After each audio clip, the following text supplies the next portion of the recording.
My name is Jeremy Grinder. I'm the creative manager for Vigil's games Darksiders 2.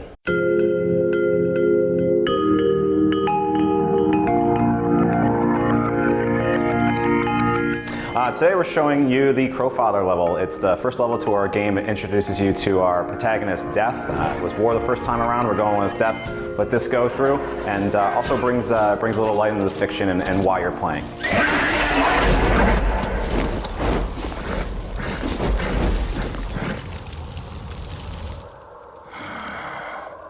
The game begins in pretty epic fashion right above your steed Despair. Where in Darksiders 1 you didn't get ruined until halfway through the game, you get Despair right off the bat. So you take Despair, you get to the CrowFather's temple, and you make your way through.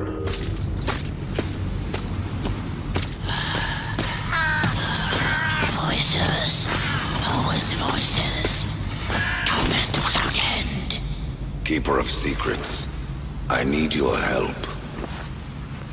I helped you once before, horseman. Look at me now. How I cursed that day. How I curse you. Yeah, so one thing we wanted to do and teach the player at the beginning of the game was, everything that makes Death who he is. So his sarcastic humor, his arrogant temperament, his combat style, how he moves and evades and dodges instead of blocks. He's quick and agile, almost like an assassin.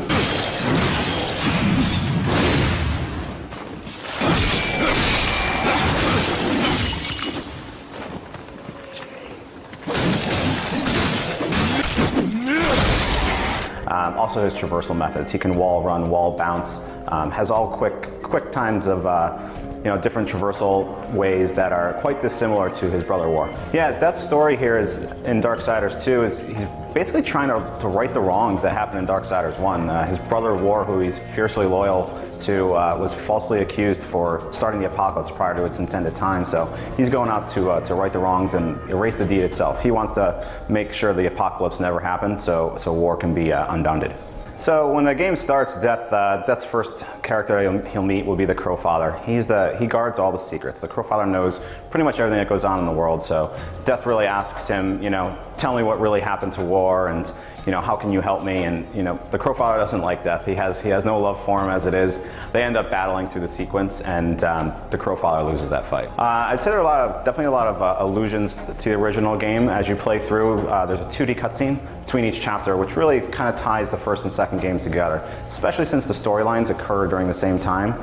Death's story takes place during the 100 years that War was imprisoned by the Charred Council. To teach the lore of the game, we have the CrowFather through every intro into the levels through a 2D cutscene, kind of go through the lore and the history and why you're doing what you're doing, and a very top-line approach to Darksiders 1. So anyone can pick up and play Darksiders 2 and fully know what's going on.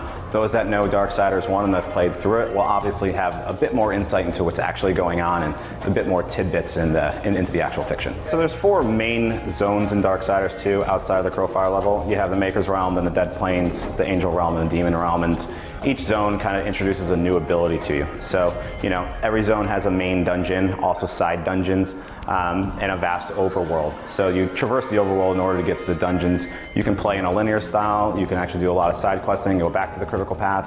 There are a lot of options out there for the gamer to explore. Clock time for an average playthrough is really hard to put a finger on right now since we're going through finalization, but I'd say easily the critical path is going to be 25 plus hours. Just looking at usability right now, that's easy, but we have a ton of side content. Darksiders 2 is a much bigger game than Darksiders 1 in a couple ways. The scale is bigger, it's much more grand, much more epic. We put a lot in the engine to accomplish that from a visual standpoint. At the same time, it's a much bigger game content-wise, and we're working to polish that all up to AAA quality as we speak.